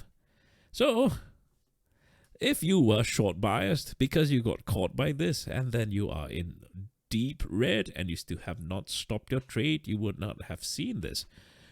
Agreed?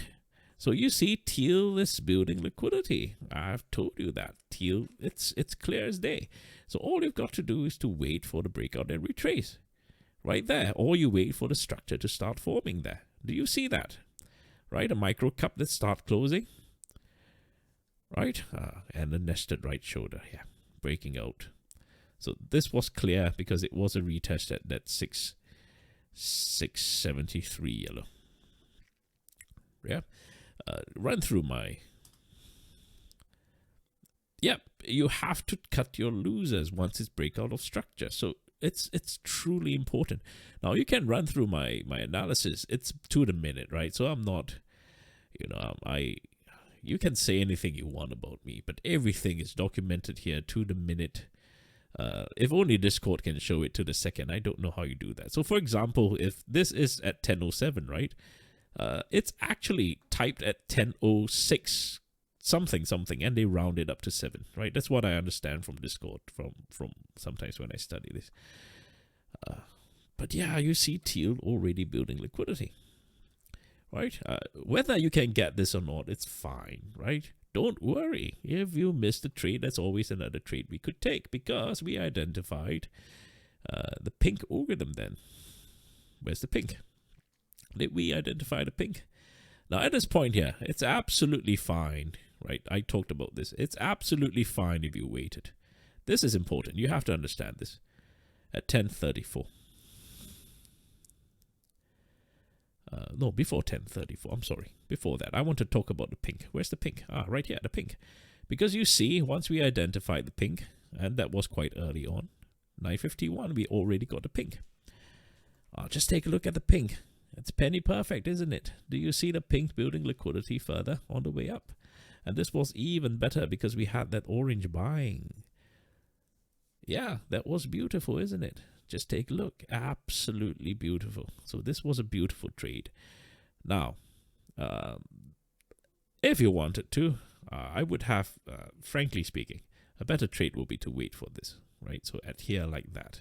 This would be more ideal, right? So if you miss this, I told you, stop thinking about going long because there is this magenta here. You remember I told you that, yes?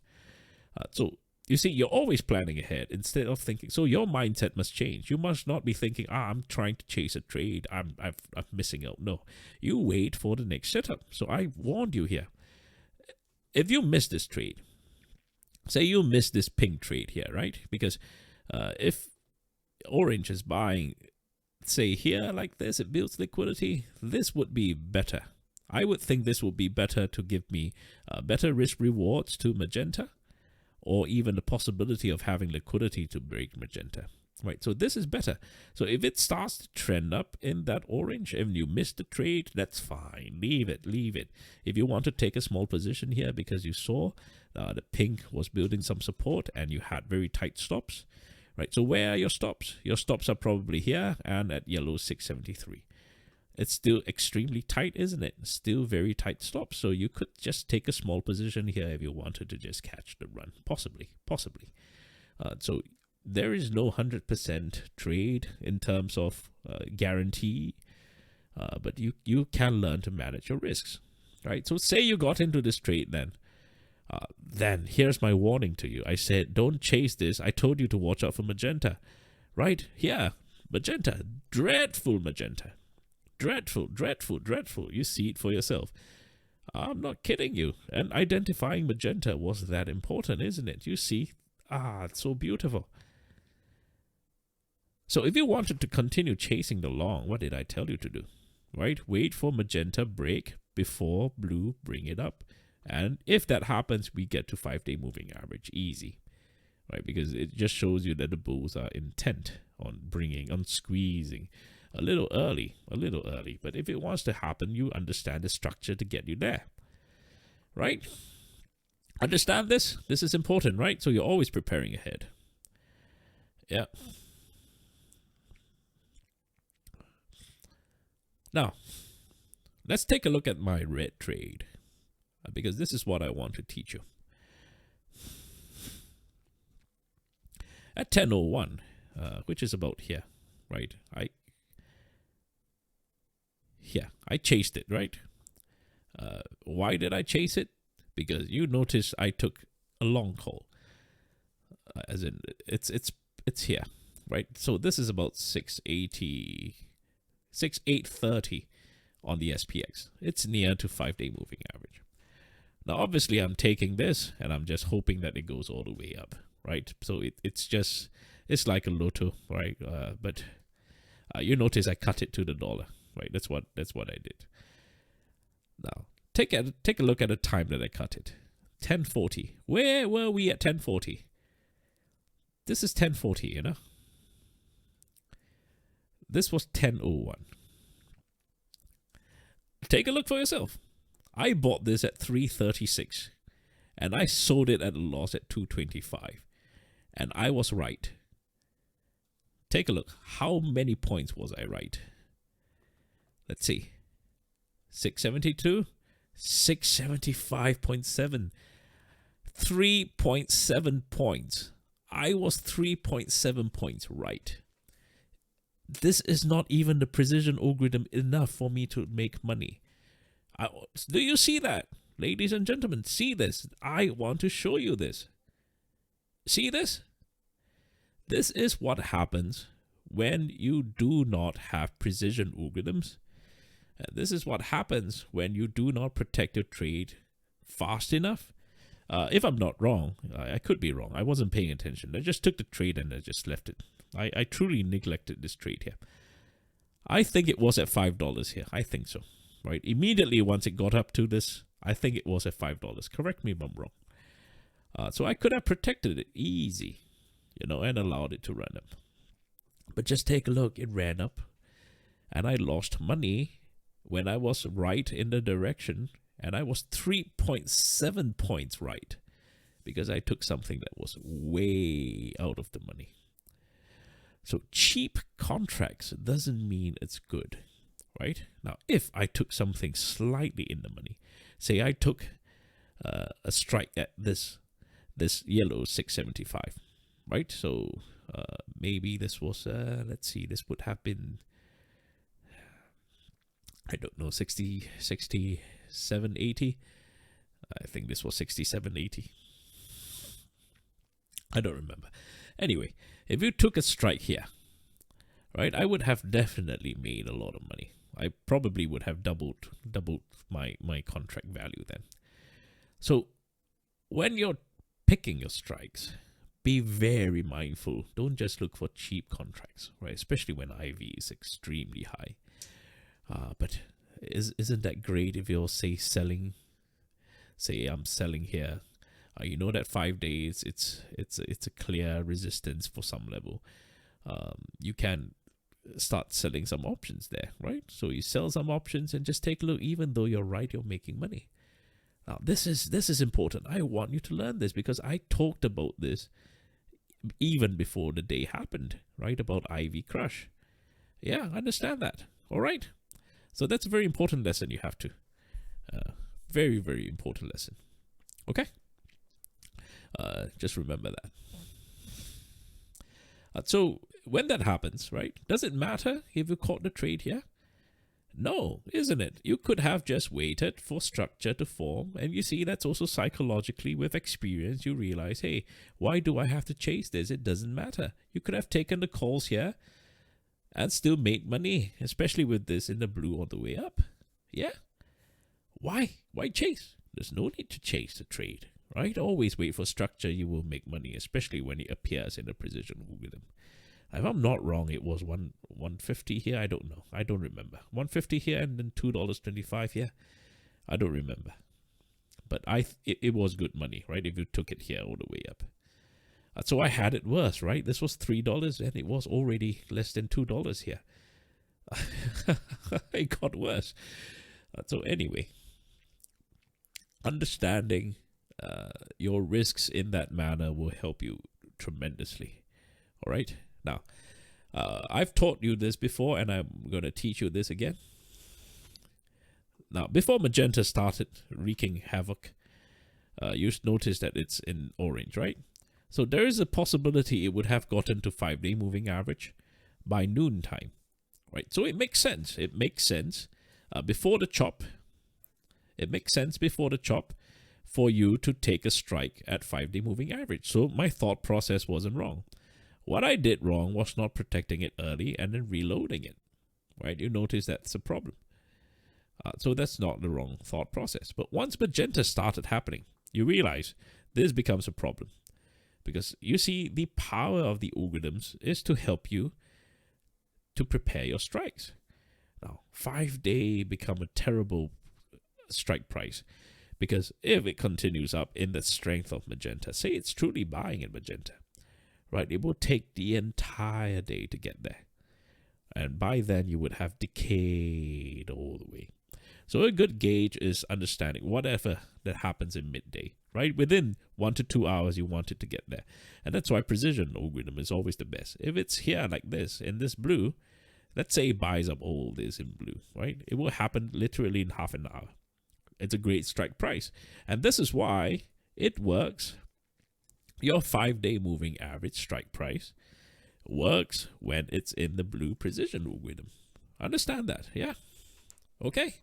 Now, using the algorithms in that way to help you choose your strikes. Can you understand that? No one's going to teach you that, all right? No one's going to teach you that. So please learn that.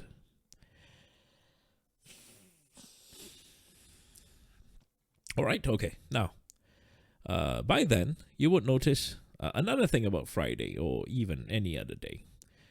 You have to understand what I mean by lack of continuation. Understand this first. Firstly, you see the bulls building liquidity, right? Because we kind of closed the cup, right? We formed the handle.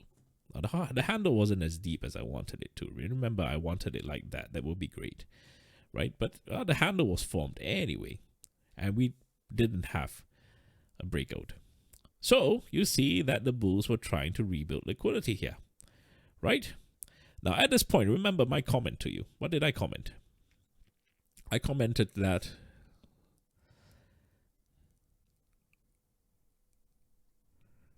I talked about the magenta. Yep, I said that magenta has to support. I think it's this comment.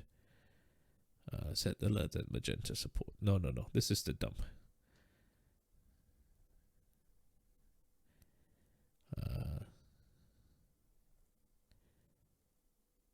Yeah. You need to see magenta as a support activating the blue if it wants to rebuild liquidity. Okay? I think that's the one. This one. You have to find the support of the magenta resistance. Okay? Now, this one, 1057. This was a very important comment. 1057, yeah? Yeah, 1057. Because 1057 was about here. This was 1057. You already saw magenta rejecting the range, right? So, if this truly is the cup, and you see the handle forming because you see such strong green candles coming in, right? There was a possibility this builds more liquidity. Once again, if this was like that, you stand more chance. But it didn't, right? It didn't truly build liquidity. If this wants to go up, you're not going to miss it. I want to see something like that, bouncing off that magenta, because magenta was still building liquidity there. Or, if it doesn't, then it breaks out the pink and it builds more liquidity of that pink before going up. Or it builds liquidity at pink, build a handle, and go up to hit magenta. So this was still very good risk to rewards. You see what I'm looking at? I'm not looking at direction. I don't care where the charts are going. I'm trying to find imbalances and looking out for my possible risk to rewards to find profits in the charts. You understand that, right? And so this is what you need to be looking out for.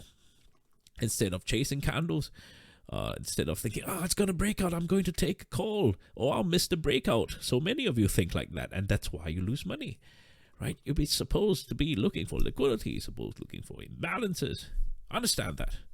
Now, so at this point, as I was saying, we lacked the continuation up.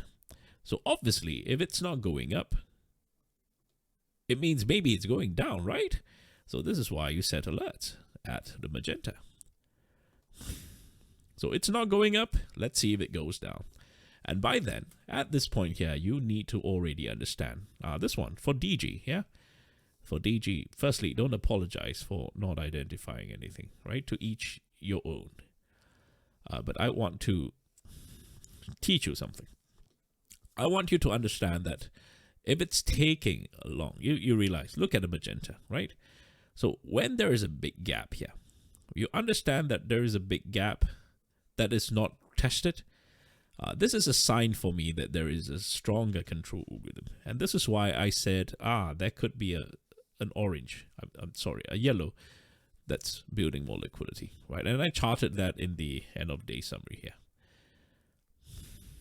I charted the yellow, yeah? So how do you tell yellow?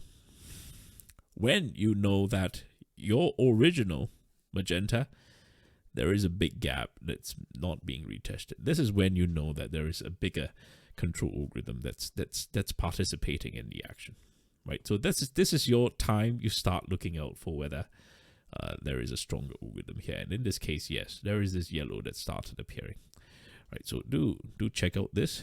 So this yellow will make sense to you, right? Because this yellow started appearing. And there is some liquidity that was building here before it starts pushing down. So once again, understanding this term called lack of continuation, right? Lack of continuation. Sorry for the very poor scribbling. We tried to build liquidity with the cup, the handle. No, we failed. It's not going up. So naturally, you want to see if it goes down, isn't it? Now, does it go down? Yes, slightly. It went down, but it went back up again. Right? So we lacked the precision. How do you know it's not going down? When you lack precision algorithms, right? It's not going down. You notice that pink was, still in control, right? If you charted the pink a little longer here, you notice that it's still in control, right? Chart it, you see it for yourself. Now, when that happens, when you lack continuation, both ends, this is when you stop trading and you set alerts at two levels that I tell you about. Now, in this case, it's a little spilled over, right? So I would have set my alerts here a little bit closer to high of day, and obviously at that 670 here, where the liquidity level is. Then you go about your day. And this is why I never returned, because it never went out of range, right? There's still some zombies you could have taken, right? If you have identified the yellow algorithm, for example, this becomes quite a clear-cut trade. Look. Absolutely beautiful, right? Once you identify that yellow algorithm here, because you see that there is some tapering here, especially with yellow. Yellow was absolutely in control, nearing to the afternoon here, right? So you could have just taken this trade. This was a beautiful trade, especially once it headed down. I'm not sure if it headed down in the blue, right? But do chart it. I think it's in the blue. This is actually quite a good trade for Friday afternoon. And do not double dip this, right? Some of you heed my call to not double dip in the final 30 minutes. And exactly, you shouldn't. You take a profit, you call it a day, because trades like that are extremely high risk, right? So understand this. You could have still taken some trades within the range, but otherwise, importantly, understanding the lack of continuation. And that's important. And if you take a look at a 30-minute chart to support you, it's the blue algorithm here, isn't it? And if you truly charted here by then, you would have realized it doesn't matter. You're not going to be threatening any levels here. So if you ended your day here, you missed nothing. Let me tell you that. Just gathering clues for Monday, right?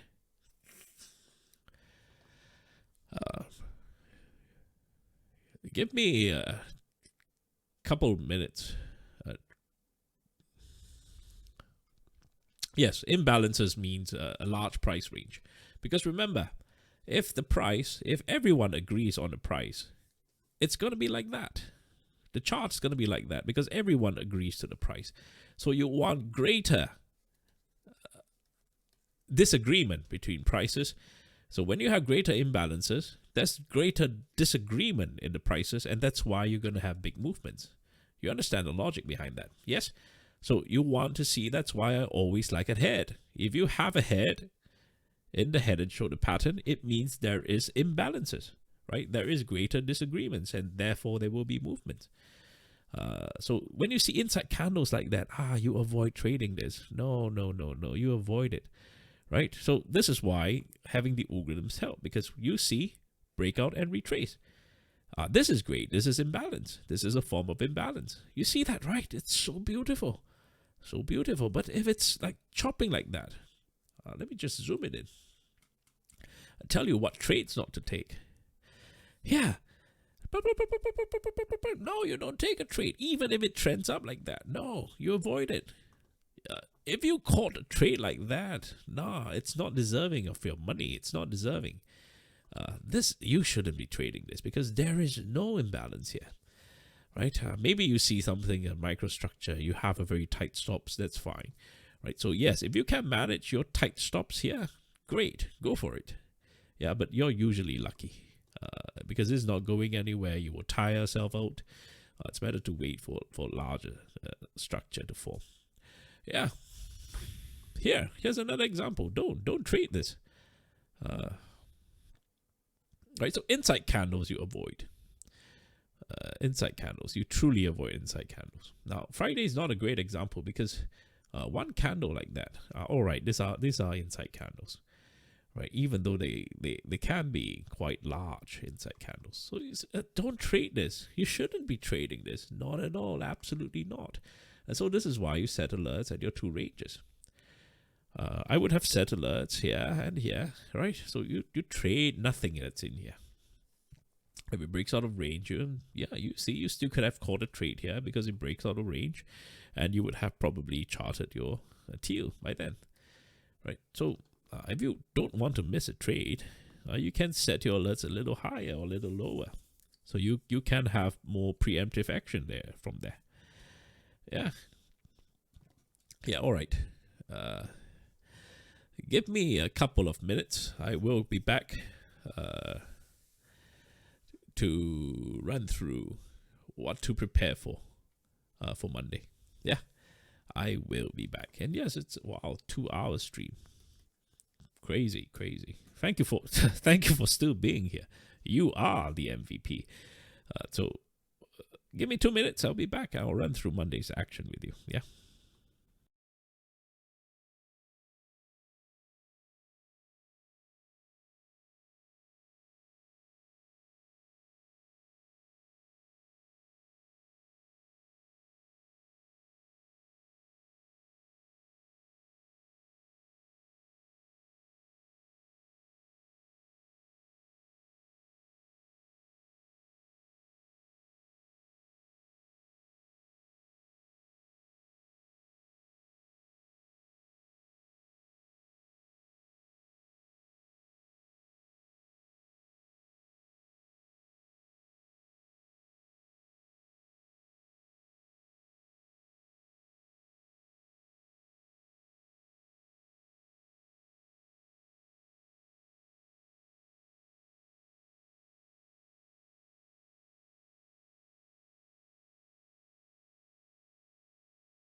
Okay, I'm back.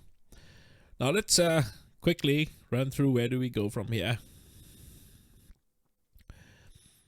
A few areas that you have to pay close attention to, right? Now, firstly, let's take a look at the daily. You notice we are already under the bottom Bollinger, right? 5 day is already catching up. So if this wants to continue trending down, you are not surprised, right? And 5 day will become a very, very important indicator for you to continue heading down. The target is obviously your 200-day moving average. That's fine. 200-day is not even that bad, right? If you want to truly zoom out, a 200-day moving average now is higher than the lows that we had in December. Can you believe that? Right? So it's not as low as you think. People think this is a crash. No, it will eventually get to 200-day moving average. Let's just put it that way. It eventually will. But 200-day moving average is trending up quite quickly. Right? So you cannot time an active indicator like that. But it will be no surprise if we get there, because this is not low. This is not low. Even the bulls want to get there, right? There are people who want it to get there. There are bulls that want it to get there. So you imagine that. Will we get there? Now, obviously, you have to use the bottom Bollinger together with the 5-day. Use it as a guide. All right, and on the 1 minute, on the 30-minute chart here. Now remember, I told you if this wants to sell, it will sell in that orange. So just be patient, right? If it wants to build liquidity, many ways it can do this. Chances are we may gap down, gap up. It doesn't matter. You just trade as structure demands. If the market is kind, we will build very clear liquidity here while waiting for 5-day to trend down. If the market is kind, and in that case, it means that magenta is selling at the start before we start selling more in green. If the market is kind, we get a clear structure here. Wait for 5-day to build liquidity, we have a higher chance of heading down. If the market decides to make some early moves, then obviously it may just trend down this orange, and that's absolutely fine. You wait for some breakout and retracement. Wait for some structure here before we start taking more trades, activating that green. When it goes down, you have to be very careful of this green algorithm. Now, we charted this green algorithm a long time ago. Yeah. This green has been around for years. It's still the same algorithm here. So just be careful. If we do head down, you want to see if we bounce back up from that green, especially near these two very important yellow levels. So in that event, if that happens, you wait for green to turn into some sort of resistance if this wants to continue heading down. So you understand that quite clear. We technically closed an inverse cup here, right? So that's a little bit, that's why we're waiting for the handle, and that's why I said if the market's kind, this will be excellent.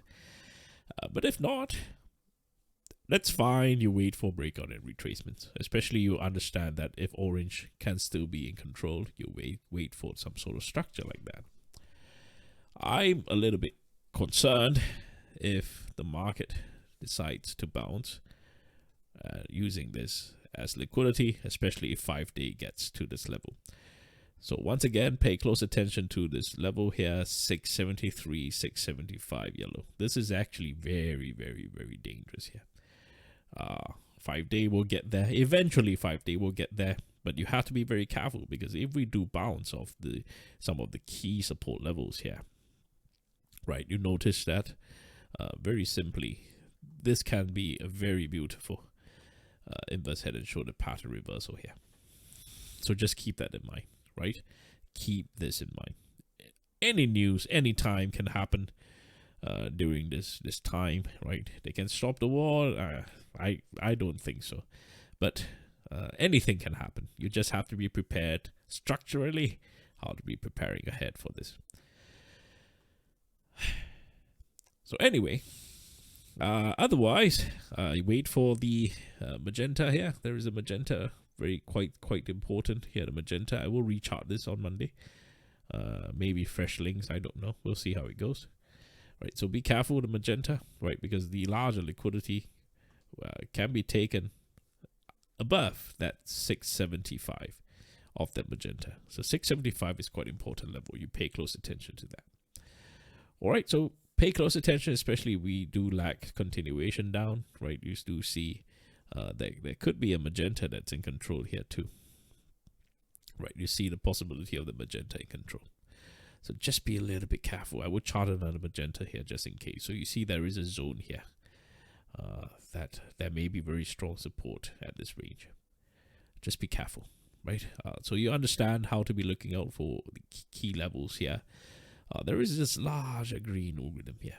If there's truly amazing catalyst, amazing news, you will see how the market will close the gap very quickly to that 20-day moving average, and you will have a very good opportunity.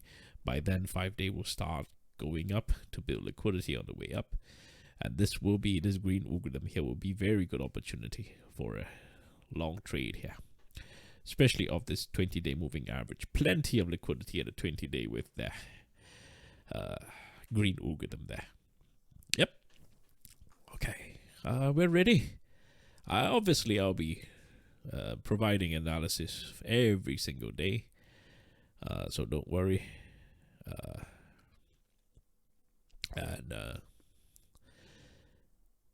Yeah, let me just check through. So I will be running through once again the analysis every single day, so don't worry. You just have to understand the macro structure, appreciate it a little bit more. If you're new here, it will take time. Take your time. Yeah, don't rush this. We can do this every day for the rest of our lives. It's a lifetime skill.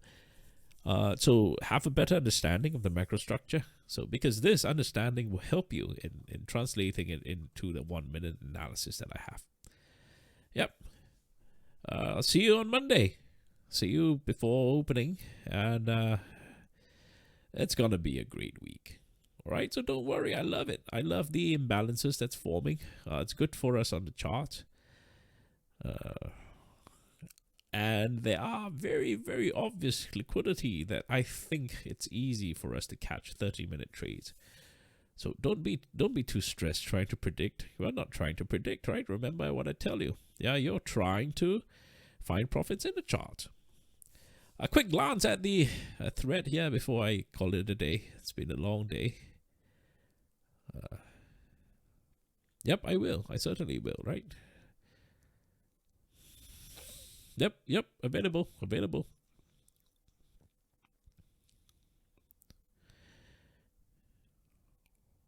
Yeah, credit spreads. Take credit spreads. Start selling options. Start learning selling options, right? That's very important. For the Vimeo comments, I read them too, so thank you for the comments. I don't know how to bring them up to screen, but I see them. I see them from my end.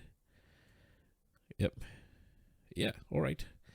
Once again, thank you for indulging. You're here for 2 hours. I appreciate your time. I truly do. We do this because we are a team, and I'm rooting for your success. So I'm putting in the time too as well. At the first half of the video, the first hour, I want to preface it again that trading is not just about technical knowledge. It's part of it, sure. But please watch the first part of the video, the first hour, when I try to recalibrate, try to help you recalibrate your intentions, your purpose. Because if you start on the wrong foot, you may build bad habits. Your value systems are wrong. You will build bad habits. You will build the wrong. You will actually just be feeding the monster inside you. You notice what I mean. So you have to know who you truly are feeding. So the right skills, you feed the right person inside you, you will prosper. But if you're feeding the wrong person inside you, you're feeding the monster. You're just setting yourself up for self-destruction eventually. Yeah. So you have to be very clear. I talked about extensively in the first hour. I shared some life experience as well. I hope it will help you. I truly hope it will help you. I will not be taking more questions about my personal life. I try not to. I have this niggling feeling that some of you know exactly who I am, right? I'm sure. I mean, you don't miss it. You probably know. Some of you probably know me personally, and that's why you joined. Yeah, all right, that's fine. Yeah, I mean, you know. Let's just. I think someone reached out to me. Worked with me before in the bank. All right, fair enough. Thank you for coming in, I guess. So I will not, especially there are yeah, there are questions I will not share too much in the near future. Maybe when the time comes, I will when it's meaningful, I will share more. Yeah, let's just put it that way. Yep. Thank you very much for watching. I'll see you in the Discord. Yeah, even though the live stream's ended. Yeah, I'm always here, right? And you're always here too, yeah? So thank you very much. I will see you closer to opening bell. Yeah, see you in the Discord server, guys. Yeah, thank you very much.